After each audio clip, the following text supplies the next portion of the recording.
Hi guys, good morning. आज हम लोग इनकम टैक्स में फोर्थ हेड्स स्टार्ट करने वाले हैं और उस हेड्स का नाम है कैपिटल गेन। अभी तक हमने 3 हेड्स समाप्त कर लिया। उसमें इनकम फ्रॉम सैलरी था, इनकम फ्रॉम हाउस प्रॉपर्टी और पीजीबीपी, ये 3 आपका हेड्स समाप्त हो चुका है। ये फोर्थ हेड्स है आपका। इस हेड्स में सिंपल वे में अगर मैं बताऊं आपको, तो इस हेड्स में किसी भी एसेट के ट्रांसफर से होने वाले प्रॉफिट को रखा जाएगा। मैंने क्या बोला? किसी भी एसेट के ट्रांसफर से होने वाले प्रॉफिट को रखा जाता है इस हेड्स के अंदर। क्लियर? अब इसको डिटेल में तो हम लोग देखेंगे ही देखेंगे कि कौन सा प्रॉफिट आता है, कौन सा एसेट आता है, किसको ट्रांसफर किया जाएगा, तो भैया वो उससे होने वाला प्रॉफिट हमारा इस हेड में आएगा। किसको ट्रांसफर किया जाएगा, फिर भी वो उससे होने वाला प्रॉफिट इस हेड में नहीं आएगा। तो वो सब डिटेल में हम लोग अब एक एक करके हम लोग देखेंगे।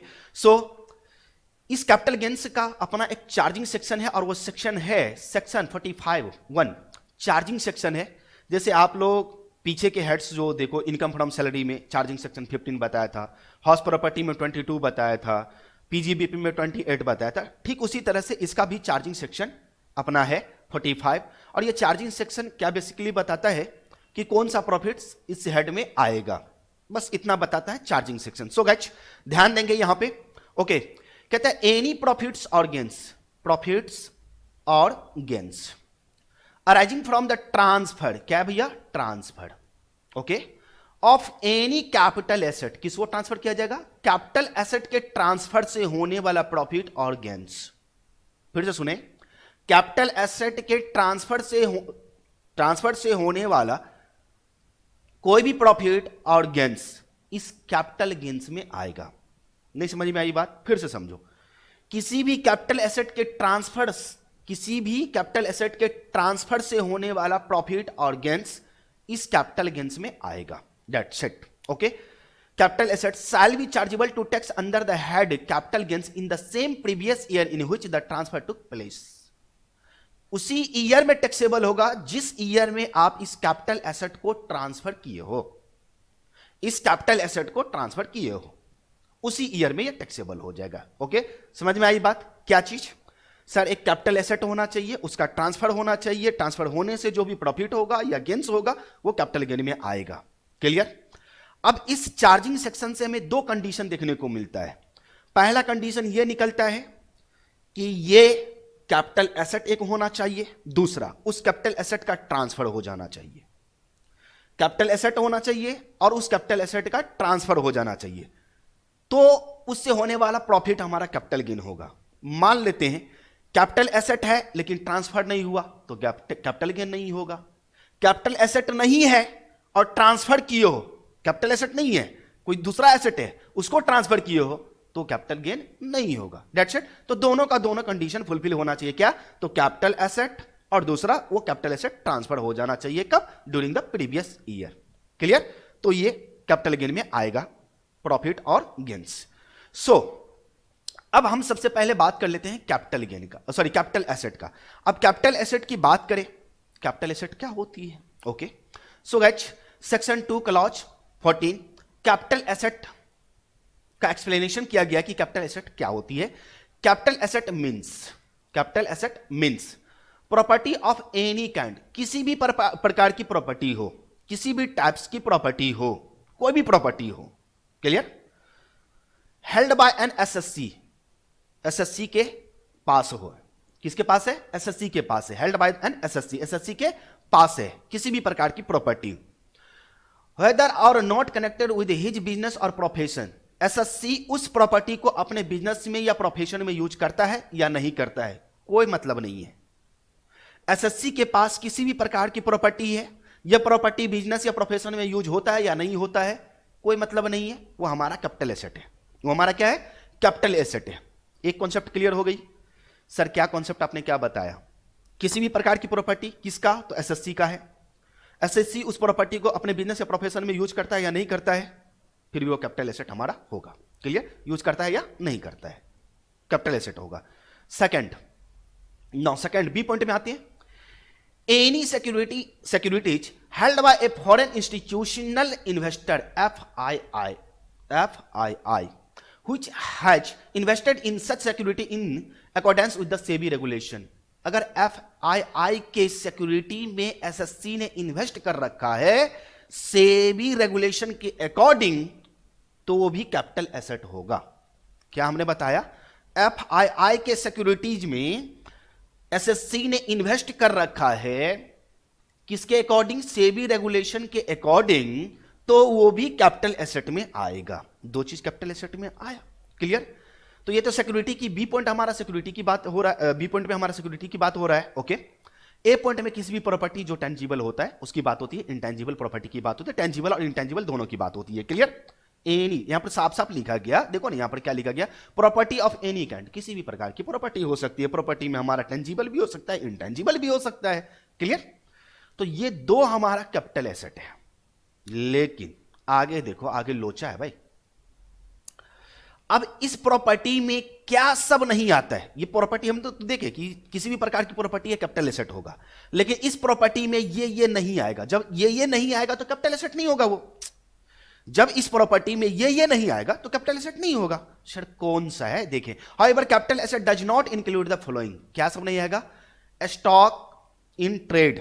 आप कोई भी बिजनेसमैन जिस मटेरियल का बिजनेस करता है वो मटेरियल उसके लिए गुड्स होता है। तो गुड्स का काम क्या है? परचेज, बिजनेसमैन का काम क्या है? गुड्स परचेज करके लाओ भैया और उसको सेल करो, तो वो स्टॉक होती है। तो स्टॉक के ट्रांसफर से होने वाला प्रॉफिट या लॉस कैपिटल गेन में नहीं आता है, कैपिटल गेन में नहीं आता है। स्टॉक इन ट्रेड हमारा रॉ मटेरियल है, कंज्यूमेबल आइटम्स है, उसके ट्रांसफर से होने वाला कोई भी प्रॉफिट या लॉस कैपिटल गेन में कवर नहीं होता है।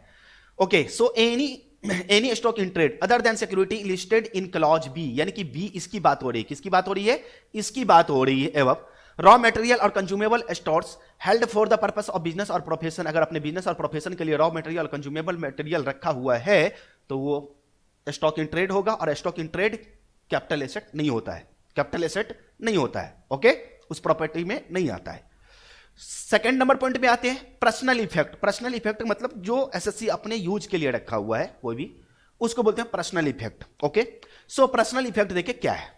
Personal effect of movable nature, कौन से नेचर का होना चाहिए? मूवेबल नेचर, जैसे फर्नीचर हो गया, बर्तन हो गया, बासन हो गया, ये सब। ओके, तो कहता है personal effect of movable nature such as wearing apparel, furniture, utensil, vehicles held for personal use by the SSC और any dependent member of his family, यानी कि उसका कोई फैमिली मेंबर है, हिज फैमिली जो डिपेंडेंट है, या एसएससी खुद इस सभी का यूज करता है। वेयरिंग मतलब कपड़ा वस्त्र सब हो गया, फर्नीचर हो गया, बर्तन वासन है या गाड़ी है, वो अपने यूज के लिए रखता है, पर्सनल यूज के लिए रखता है, तो वो कैपिटल एसेट में नहीं आता है। ये कैपिटल एसेट नहीं होगा। पर्सनल इफेक्ट में ये wearing apparel, furniture, utensil, vehicles, ये सारे आते हैं पर्सनल इफेक्ट में, और ये पर्सनल इफेक्ट हमारा कैपिटल एसेट नहीं होता है। क्या नहीं होता है? पर्सनल इफेक्ट नहीं होता है। क्लियर? पर्सनल इफेक्ट हमारा कैपिटल एसेट नहीं है। नाउ थर्ड नंबर पॉइंट में देखते हैं क्या कहता है। एग्रीकल्चर लैंड, एग्रीकल्चर लैंड के ट्रांसफर से, एग्रीकल्चर लैंड हमारा कैपिटल एसेट होता है, लेकिन उसके ट्रांसफर से कैपिटल गेन राइज नहीं होता, यानी कि उसको कैपिटल एसेट नहीं माना जाता है। एग्रीकल्चर लैंड, लैंड तो है कैपिटल एसेट, लेकिन एग्रीकल्चर लैंड हमारा कैपिटल एसेट नहीं होता है। ओके, इससे ट्रांसफर से होने वाला प्रॉफिट भी हमारा कैपिटल गेन में नहीं आता है। सो agriculture land in India which is not situated in specified area, discuss below, ये डिस्कस करेंगे नेक्स्ट क्लास में, अभी नहीं, अगले क्लास में हम एग्रीकल्चर लैंड की बात करेंगे, डिस्कस करेंगे कि किसको एग्रीकल्चर लैंड बोलेंगे, कहां से कहां तक रहेगा, किस एरिया में रहेगा, किसको बोलेंगे agriculture land, rural agriculture land, किसको बोलेंगे अर्बन एग्रीकल्चर लैंड, तो इस सब के बारे में हम लोग बात करेंगे। ओके, नाउ 4 नंबर पॉइंट कहता है गोल्ड बॉन्ड। अगर एसएससी ने गोल्ड बॉन्ड में डिपॉजिट कर रखा है, उसमें पैसा इन्वेस्ट कर रखा है, तो गोल्ड बॉन्ड भी कैपिटल एसेट में नहीं आता है। Gold bond issued by government of India including gold deposit bond issued under the gold deposit scheme notified by the central government. अगर आपने गोल्ड बॉन्ड में इन्वेस्ट कर रखा है तो वो आपका कैपिटल एसेट नहीं होगा। That's it. तो ये सब कैपिटल एसेट नहीं होते हैं। ये 4 पॉइंट क्या सब नहीं होता है सर? स्टॉक इन ट्रेड नहीं होता है सर, पर्सनल इफेक्ट नहीं होता है सर, एग्रीकल्चर लैंड नहीं होता है, गोल्ड बॉन्ड में इन्वेस्ट किया तो वो भी नहीं होगा हमारा कैपिटल एसेट। सर अभी तक आपने क्या पढ़ाया? पढ़ाया कहां कुछ। कोई भी प्रॉफिट और गेन्स हमारा राइज होता है किसके ट्रांसफर से? कैपिटल एसेट के ट्रांसफर से, तो वो हमारे कैपिटल गेन में आएगा। कैपिटल एसेट में क्या सब आता है? किसी भी प्रकार की प्रॉपर्टी हो, किसका? तो एसएससी का, चाहे वो बिजनेस में यूज होता है या नहीं होता है, चाहे प्रोफेशन में यूज होता है या नहीं होता है, वो हमारा कैपिटल एसेट है। FII में एसएससी ने इन्वेस्ट कर रखा है सेबी रेगुलेशन के अकॉर्डिंग, तो वो भी कैपिटल एसेट होता है। क्लियर? कैपिटल एसेट क्या सब नहीं होता है सर? कैपिटल एसेट क्या सब नहीं होता है? तो स्टॉक इन ट्रेड नहीं होता है, पर्सनल इफेक्ट नहीं होता है, एग्रीकल्चरल लैंड नहीं होता है, और गोल्ड बॉन्ड में हमने इन्वेस्ट कर रखा है तो वो भी हमारा कैपिटल एसेट नहीं होता है। खैर आगे चलते हैं, बहुत ही बड़ा इंटरेस्टिंग पॉइंट आने वाला है। देखो ये पर्सनल इफेक्ट तो कैपिटल एसेट में नहीं आया, नहीं आया सर। अगर मान लो पर्सनल इफेक्ट, आपको देखने से लगेगा कि ये हमारा तो पर्सनल इफेक्ट है, ये तो हमारा पर्सनल इफेक्ट है और ये तो कैपिटल एसेट नहीं होगा, लेकिन इनकम टैक्स लॉ कहता है कि भैया ये कैपिटल पर्सनल इफेक्ट में नहीं आएगा। अब क्या सब नहीं आएगा? Personal effect of movable nature, जो यहां पर personal effect of movable nature है, डज नॉट इंक्लूड, इसमें क्या सब नहीं आता, इसको हम पर्सनल इफेक्ट नहीं मानते। किसको?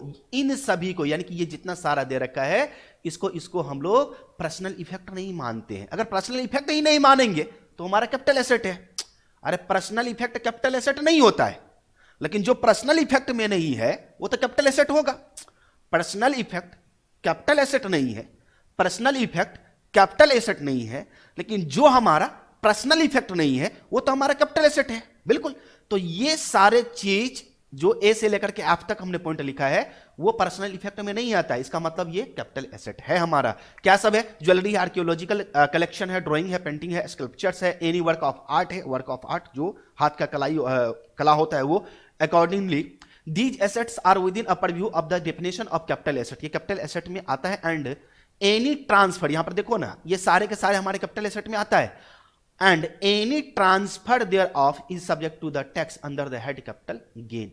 और इसके ट्रांसफर से, मान लो आपके पास ज्वेलरी है, तो ज्वेलरी देखने से तो मतलब ज्वेलरी नाम सुनने से ही लगता है कि ये पर्सनल इफेक्ट है, लेकिन इनकम टैक्स लोग कहते हैं पर्सनल इफेक्ट में नहीं होगा, ये पर्सनल इफेक्ट नहीं होगा।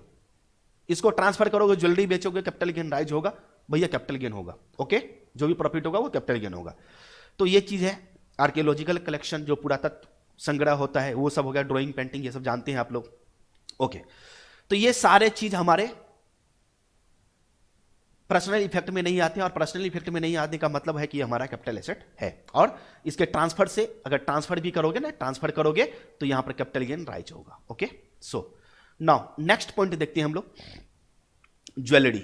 जिस ज्वेलरी की हम बात किए थे, ये ज्वेलरी में तो बहुत सारा चीज आता है, गोल्ड है, प्लेटिनम है, सिल्वर है ना, प्रीशियस मेटल है, सेमी प्रीशियस मेटल से बना हुआ है, कीमती जो स्टोन होता है वो सब आता है, सारे के सारे ज्वेलरी में आता है। सो यहां पर ज्वेलरी को भी हम लोग देख लेते हैं, 1 मिनट लगेगा। ओके, ज्वेलरी इंक्लूड्स, ज्वेलरी में क्या सब आता है तो ऑर्नामेंट्स मेड ऑफ गोल्ड, यानी कि जो जेवर जेवरात बना हुआ है, अगर वो बना हुआ है गोल्ड से, सिल्वर से, प्लेटिनम से, और एनी अदर प्रीशियस मेटल जो कीमती धातु होता है उससे, और एनी अलॉय कंटेन 1 और more of such precious metal, और कोई भी ऐसा जेवर जो एक या एक से अधिक प्रीशियस मेटल से बना है, कीमती धातु से बना हुआ है, वो हमारे ज्वेलरी में कवर होंगे, वो हमारे ज्वेलरी में कवर होंगे। जैसे आप लोग देखते होंगे कि जेवर जेवरात, मान लो कि गले का हार बना हुआ है, उसमें डिजाइन सब है, और उस पर क्या है कि कुछ डिजाइन लगा हुआ है, स्टोन सब चिपका हुआ है, तो वो सारे स्टोन सब भी आ जाता है हमारा ज्वेलरी में। क्लियर ना?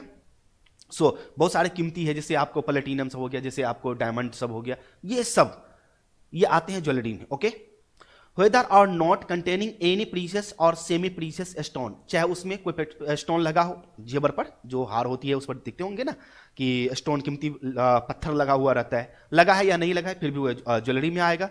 वेदर और नॉट वर्क और स्यून इनटू एनी वेयरिंग अपरेल, पहनने वाला जो कपड़ा है, वस्त्र है, उसमें ये गोल्ड, सिल्वर, जो प्लेटिनम है या कीमती पत्थर है, उस सब का काम उसके साथ हुआ है या नहीं हुआ है। अगर हुआ है तो फिर भी वो हमारा, मान लो कि कोई कपड़ा है, मान लो कि ये कपड़ा है, इसमें हमने क्या किया, एक डायमंड लगा लिया यहाँ पे, तो ये हमारे ज्वेलरी में कवर होगा। ओके, ज्वेलरी में आएगा। क्लियर? नाउ बी पॉइंट कहता है प्रीशियस और सेमी प्रीशियस स्टोन, यानी कि कीमती और अर्ध कीमती धातु की बात होती है। ओके, बस धातु बोलते हैं, पत्थर की बात हो रही है, स्टोन्स की बात हो रही है। वेदर और not set in any furniture, चाहे वो फर्नीचर में सेट है या नहीं है, अगर फर्नीचर में सेट है तो वो भी वो ज्वेलरी में आ जाएगा। यूटेंसिल में सेट है या नहीं है, अगर सेट है तो वो भी ज्वेलरी में आ जाएगा। अदर आर्टिकल, किसी भी आर्टिकल में है या नहीं है। वर्क और स्यून into any April wearing April, तो इन सभी में अगर ये कीमती पत्थर लगा हुआ है तो वो भी हमारा ज्वेलरी होगा, और इसके ट्रांसफर से होने वाला प्रॉफिट कैपिटल गेन में जाएगा। क्लियर, ये ज्वेलरी में देखा गया। ओके सो गाइस, तो आज के लिए इतना ही रहने दिया जाए।